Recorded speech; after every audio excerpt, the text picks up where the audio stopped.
चलिए स्टार्ट करते हैं। यूनिट 1 जो है बेसिक्स ऑफ अकाउंटिंग का, उसके ऊपर जो अपने कॉन्सेप्ट एंड वाउचर्स वाले क्वेश्चन है वो अपने देख लेते हैं पहले। चलिए, 10 मार्क का अपना ये पूरा का पूरा चैप्टर है। तो सबसे पहला कॉन्सेप्ट गोइंग कंसर्न कॉन्सेप्ट, जिसे कंटिन्यूटी कॉन्सेप्ट भी कहा जाता है। मैंने सारे कॉन्सेप्ट कवर कर लिए। आईएमपी वाले मैं आपको समझा रहा हूँ, थोड़ा फास्ट फॉरवर्ड रहेगा वीडियो में, एकदम डिटेल में भी नहीं जाऊंगा। Like from the no zero से हम स्टार्ट नहीं कर पाएंगे, बिकॉज इतना टाइम ना आपके पास है ना मेरे पास है। स्पीडली अपने इसको कंप्लीट कर देंगे। ठीक है, हाँ, आपको कुछ कंफ्यूजन हो, डाउट हो तो आप मुझे व्हाट्सएप पे पूछ लेना। ओके।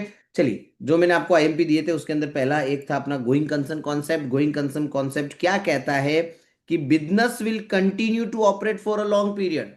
तो बिजनेस सालों साल तक चलेगा and not going to close in a near future. आने वाले सालों में वो बंद नहीं होगा। इसलिए जब हम असेट खरीदते हैं तो असेट को हम कॉस्ट प्राइस पे दिखाते हैं और हर साल का डेप्रिसिएशन उसमें से माइनस करते हैं। दैट मीन्स वॉट की एक्सपेंसेस जो है वो कई सालों में डिस्ट्रीब्यूट हो जाता है। ठीक है, एग्जाम्पल आपको लिखना रहेगा एग्जाम में, जब आपको पूछा जाएगा कि what do you mean by going concern concept, explain with illustration. 5 mark में आपको पूछा जा सकता है। तो सिंपल एग्जाम्पल लिख लेना है कि मशीन 1 लाख की परचेज की, is not treated as an expense immediately, उसको हम एक्सपेंस नहीं मानते हैं और उसकी जगह पे हम हर साल डेप्रिसिएशन लगा के उसकी वैल्यू को धीरे धीरे रिड्यूस हो जाती है। ठीक है। नेक्स्ट कॉन्सेप्ट आता है हमारा कंसिस्टेंसी कॉन्सेप्ट। कंसिस्टेंसी कॉन्सेप्ट क्या कहता है कि जो भी अकाउंट की मेथड्स होती है वो आप ईयर आफ्टर ईयर वही मेथड फॉलो करोगे। ईयर आफ्टर ईयर का मतलब, ठीक है, 2 3 4 साल तक आपने यूज करने के बाद आपको कोई मेथड चेंज करनी है, आप कर सकते हो, अलाउड है। लेकिन हर साल अगर आप मेथड बदलोगे तो फिर वो जो आपका फाइनेंशियल स्टेटमेंट है वो no proper and accurate view नहीं दिखाएगा यूजर्स को। ठीक है। क्यों ये कॉन्सेप्ट अपने लिए काम का है? तो ये फाइनेंशियल रिजल्ट्स को कंपेयर करने में हेल्प करता है।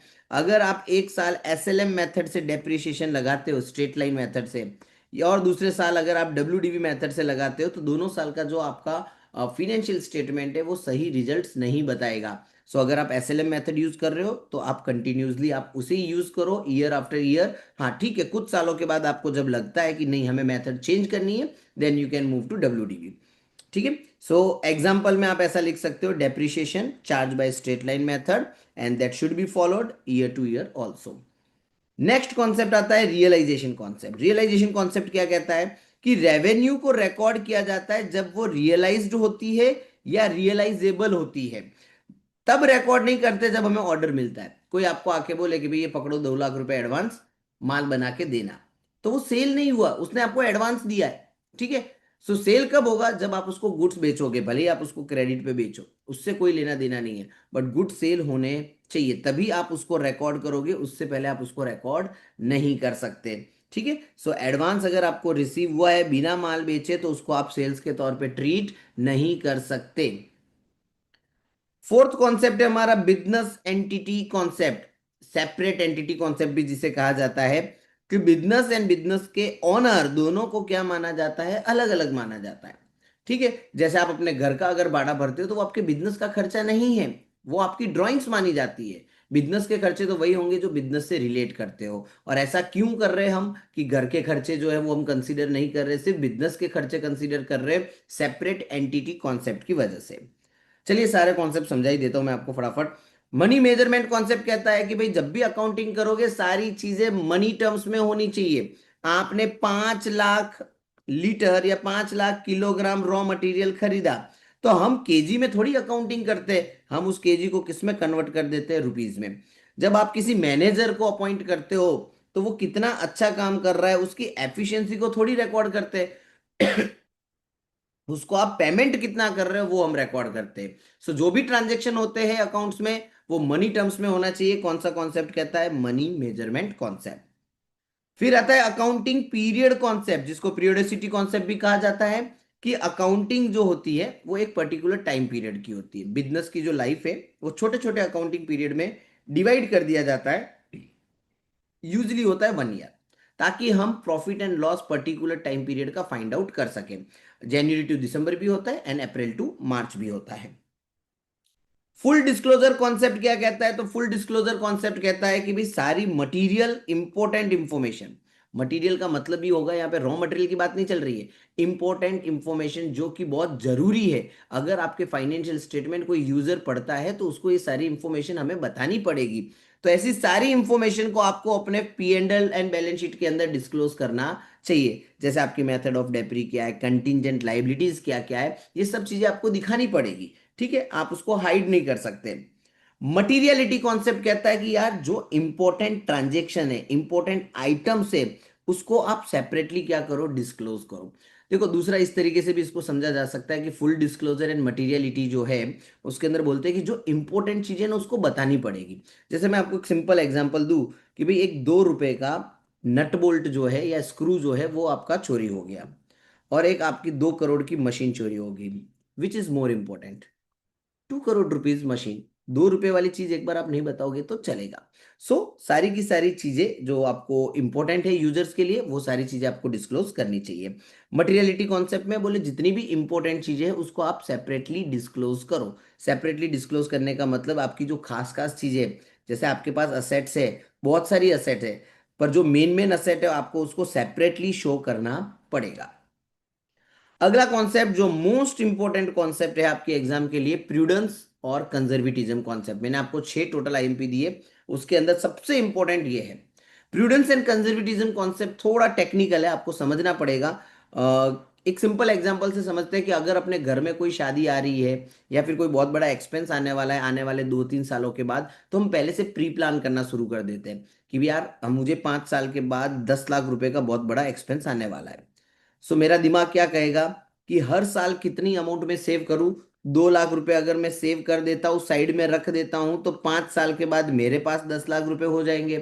तो मैं प्री प्लान रहा। प्री प्लान क्यों रहा? क्योंकि आने वाले टाइम में एक बहुत बड़ा एक्सपेंस आने वाला है, या आपको ऐसा लगे कि आने वाले टाइम में एक बहुत बड़ा लॉस आपको हो सकता है। हो सकता है, जरूरी नहीं कि हो। तब भी आपको क्या करना पड़े, आपको प्री प्लान रहना पड़े। इसके अंदर वही ना, कबीर जी ने जो कहा था कि भाई दुख में सुमिरन सब करे, सुख में करे ना कोई। जब दुख आता है तभी भगवान याद आते हैं, सुख आने पे भगवान याद नहीं आते। यही कॉन्सेप्ट भी यही कहता है कि जब लॉसेस दिखते हैं ना तब प्रोविजन करने का हमको याद आता है कि भाई यार हम प्लानिंग करके रखे, लेकिन आने वाले सालों में मुझे प्रॉफिट होने वाला है करोड़ों रुपए का, तो उसके लिए कोई प्रोविजन नहीं होता। दैट इज कंजर्वेटिज्म कॉन्सेप्ट और प्रूडेंस कॉन्सेप्ट। ठीक है, एग्जाम्पल आप लोग देख लेना। कॉस्ट कॉन्सेप्ट क्या कहता है? तो कॉस्ट कॉन्सेप्ट कहता है कि सारी की सारी असेट हम कौन सी प्राइस पे दिखाएंगे, ओरिजिनल कॉस्ट पे दिखाएंगे, ना कि मार्केट वैल्यू पे। ठीक है, हाँ, फिर उसके हिसाब से हम उसके ऊपर डेप्रिसिएशन चार्ज करते हैं, वो अलग चीज है। बट हिस्टोरिकल कॉस्ट पे आपको सारी की सारी असेट्स रिकॉर्ड करनी है। वो कौन सा कॉन्सेप्ट बताता है? आपका cost concept. Dual aspect concept क्या कहता है कि भाई आप जब भी ट्रांजेक्शन करते हो अकाउंट में, तो अकाउंट में एक अकाउंटिंग इक्वेशन होती है, A is equals to C plus L, asset is equals to liability plus capital. और जब आप अकाउंटिंग करते हो तो एक चीज डेबिट होती है, तो एट द सेम टाइम दूसरी चीज क्या होगी? क्रेडिट होगी। क्योंकि ये ड्यूअल एस्पेक्ट नहीं होगा तो फिर आपकी बैलेंस शीट तो टैली होने से रही। Asset must be equals to capital plus liability. कौन सा कॉन्सेप्ट कहता है? Dual aspect concept. फिर 12 नंबर में हमारा है matching concept with revenue concept.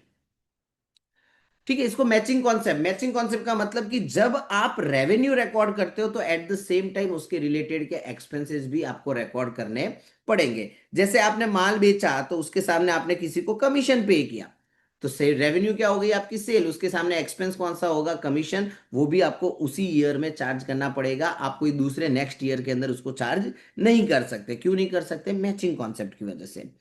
Objectivity concept कहता है कि यार जो भी अकाउंटिंग रिकॉर्ड आप डिस्क्लोज कर रहे हो, वहां पे सबमिट कर रहे हो, उसका कोई ना कोई क्या होना चाहिए? डॉक्यूमेंट्री एविडेंस होना चाहिए। मतलब जितने भी ट्रांजेक्शन्स आपने रिकॉर्ड किए हैं उसके सबूत आपके पास होने चाहिए। माल खरीदा है, परचेज बिल बताओ। माल बेचा है, सेल्स का बिल बताओ। खर्चा किया है तो खर्चे का बिल बताओ। तो वो सारी चीजें वहां पे जरूरत पड़ेगी अकाउंटिंग रिकॉर्ड में एविडेंसेस की।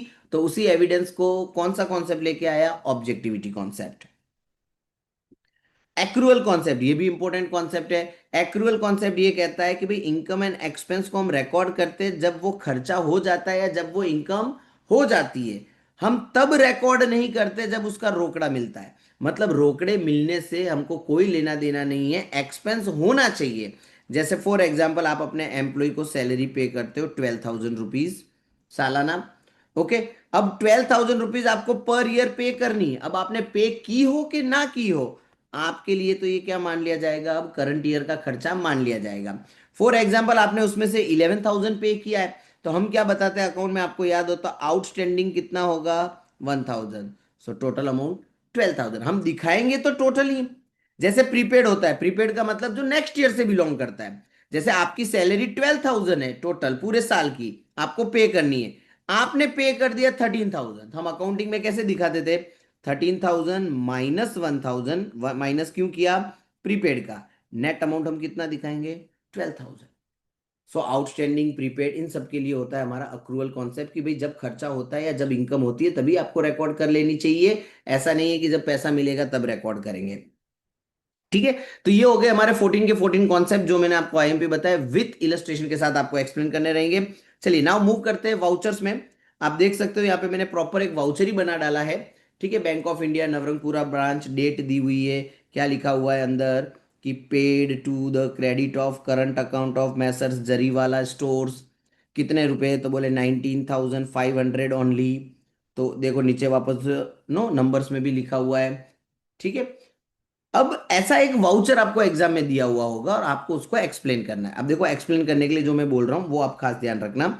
आपको 3 पॉइंट लिखने के, जब वाउचर आपको दिखाई दे तो, एक एक्सप्लेनेशन ऑफ वाउचर, दूसरी चीज आपको लिखनी है ट्रांजेक्शन क्या हुआ है, और तीसरी चीज आपको लिखनी है कि इसको हम रिकॉर्ड कहां करेंगे। एक्सप्लेनेशन ऑफ वाउचर कि भाई कौन सा वाउचर है ये, वाउचर में ट्रांजैक्शन कौन सा हुआ, और इस ट्रांजैक्शन को हम अकाउंट में कहाँ रिकॉर्ड करेंगे। ये तीन चीजें आपको उस वाउचर को देख के लिख लेनी है। ठीक है, जैसे ये वाउचर है तो इसको देख के मुझे पता चल रहा है कि भाई ये जो है एक पे स्लिप है बैंक की, जिसके अंदर मैंने 19,500 रुपीज बैंक में जाके पे किए। ठीक है, बैंक ऑफ इंडिया के अंदर किसके करंट अकाउंट में पे किया है, मतलब हम खुद जाके जरीवाला, हम खुद जरीवाला स्टोर है, हमने हमारे ही अकाउंट में 19,500 पे किए। तो सबसे पहले इसके अंदर हमको जो चेक करना है कि भाई एक्सप्लेनेशन ऑफ वाउचर, तो इस वाउचर का नाम होता है पे इन स्लिप, जो हम बैंक में जाके स्लिप भरते हैं, ये उस वाउचर का नाम हो गया। फिर दूसरा ट्रांजेक्शन क्या था कि भाई 19,500 भरे, जो सेकंड पॉइंट जो मैंने आपको बताया। ओके, इसको हम कहाँ रिकॉर्ड करेंगे, तो ये हम रिकॉर्ड कहाँ करेंगे, कौन सी बुक में रिकॉर्ड करेंगे, हम कैश बुक में उसको रिकॉर्ड करेंगे। फिर अगला आप देख सकते हो वाउचर एक क्रेडिट मेमो दिया है, Messrs Amritlal Ranchhoddas Gandhi Navrangpura etcetera etcetera. फिर यहाँ पे आप देख सकते हो कि भाई क्या क्या चीजें खरीदी, उसकी लिस्ट दी हुई है कि भाई वीट खरीदा, राइस खरीदा, कितनी क्वांटिटी खरीदी, क्या रेट में खरीदा, टोटल अमाउंट कितना है, सब कुछ दिया हुआ है। और नीचे भी लिखा है 5% डिस्काउंट देंगे अगर 15 दिन में पेमेंट करते हो तो, और लेट पेमेंट करोगे तो 12% का ब्याज भी लेंगे, और फिर साइन सिक्का वहां पे किया हुआ होता है। अब सबसे पहले कौन सा वाउचर है, तो ये है क्रेडिट मेमो। किस चीज के लिए होता है क्रेडिट मेमो, गुड्स को हमने उधार में परचेज किया उसके लिए। ट्रांजेक्शन किया है कि भाई हमने माल खरीदा, क्या क्या खरीदा कि भाई हमने वीट खरीदे 6,000 रुपीज के, राइस खरीदे 9,000 रुपीज के। ये हो गया उस ट्रांजेक्शन का एक्सप्लेनेशन। और इसको कहाँ रिकॉर्ड करेंगे कि भाई परचेज बुक में। क्यों परचेज बुक में, क्योंकि हमने उधार में माल खरीदा है, तो वो उसके कौन सी बुक में जाएगा, वो परचेज बुक में। सेम मैनर में आप देख सकते हो कि सेल्स बुक का दिया हुआ है। आई थिंक सो अब आपको समझ में आ रहा होगा कि वाउचर में क्या करना है।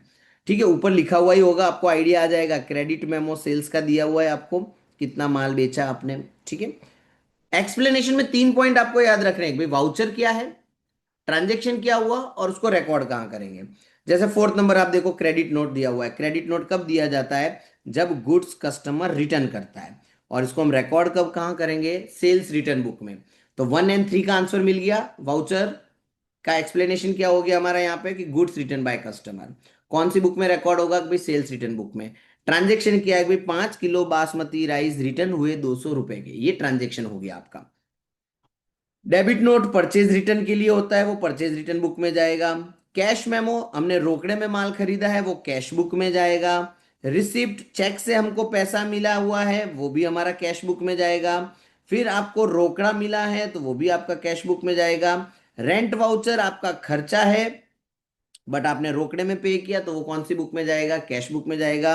रोकड़े में माल बेचा तो वो कौन सी बुक में जाएगा, कैश बुक में जाएगा। उधार में माल बेचा तो वो सेल्स बुक में जाएगा। बेचा हुआ माल वापस आया तो सेल्स रिटर्न बुक। खरीदा हुआ माल अगर आपने वापस दिया तो परचेज रिटर्न बुक। तो ये सारे ऐसे ऐसे छुटक छुटक वाउचर आपको दिए हुए होंगे, और जो मैंने आपको बताया 3 पॉइंट में आपको उसको एक्सप्लेन कर देना है, 5 मार्क अपने कंफर्म। ठीक है, चलिए, तो ये हमारा यूनिट 1 जो है वो सक्सेसफुली कंप्लीट हुआ। सारे टॉपिक मैंने कवर कर दिए इसके अंदर। अब इसके अंदर क्वेश्चन नंबर 1 में आपका एक भी मार्क नहीं कटना चाहिए। बाकी जो टॉपिक है आपके यूनिट 2, 3 एंड 4 वो भी जल्दी मैं आपके लिए लेके आ रहा हूं। तब तक आप इतना पक्का करके रखिए आपके पेपर जो है अकाउंट का, फाइनेंशियल अकाउंट 1 का, उसके लिए। चलिए, बाय बाय।